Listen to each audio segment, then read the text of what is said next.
If you have been paying close attention, you may notice some striking similarities between sport hazing and modern-day society. Sociology emerged as a way to make sense of the massive changes that were occurring through the Industrial Revolution. One of the main focuses of early sociologists was the issue of community, authority, and tradition.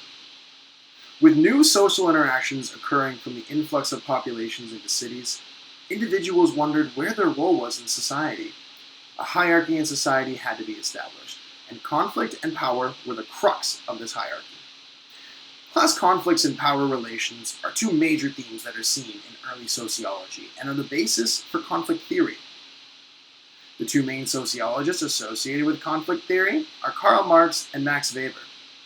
Their combined work helped develop the insight that conflict is omnipresent in society, with examples being workers conflicting with their superiors, as well as authority conflicting with common folk.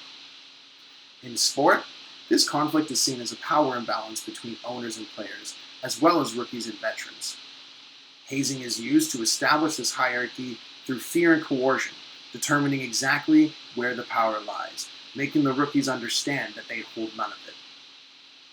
The only solace given to the rookies is the knowledge that one day they will hold the power and will be able to establish their dominance on the team as they see fit.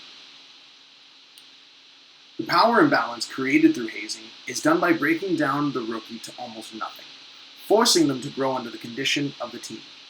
The misogynistic and sexual practices seen in hazing are well documented, degrading male rookies by making them wear female undergarments or act as if they were female. This gender-central form of hazing is simply another way to display a power imbalance. It is no secret that women have been marginalized in society, and very much so in sport. It has only been since 1928, when Alice Millat successfully fought for the inclusion of female athletes in the Olympics, that females have been recognized in some way in sport. Today, almost 100 years later, females still struggle to gain representation, and especially power in sports. Modern-day sport was made by men, for men, seen through the values held in sports such as dominance, aggression, and power. All values that society would deem to be more masculine. Moreover, the struggles of females attempting to enter the world of sport further reinforces the idea of sport being for men. Hazing practices often involve gender modification, making the males act as females as if one gender is better or holds power over the other. Hazing heavily reflects society in this way, as the usage of feminizing a male rookie to establish dominance shows exactly how young males view women in society, and especially in a sports setting. Pierre Boudreau is a more modern-day sociologist, and his work also comes into play when discussing hazing in sport. Boudreau was concerned with how power was distributed and used the terms field and habitus to help identify his distribution.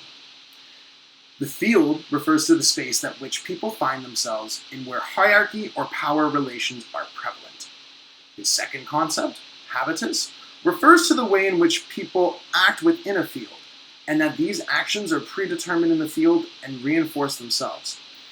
In terms of sport hazing, the field would be referred to as the sports system or the team, and hazing would loosely be known as the habitus, although this transition is definitely not fully accurate. The important note here is that the veteran will generally choose to haze because that is how their rookie experience went. Veterans who take part in hazing believe it is occurring out of both their own volition and to carry out their tradition. This use of tradition to reinforce hierarchy is reflected throughout all of society. Simply seen in the phrase, boys will be boys, to defend generally offensive or hurtful behavior. This idea that it has always been this way simply reinforces the belief that this behavior is correct, thus continuing the cycle. And this is seen in the violent cycle of hazing, where rookie is hazed by veteran, who is the hazer. Rookie then becomes the hazer, hazing the new rookies, and so on and so forth.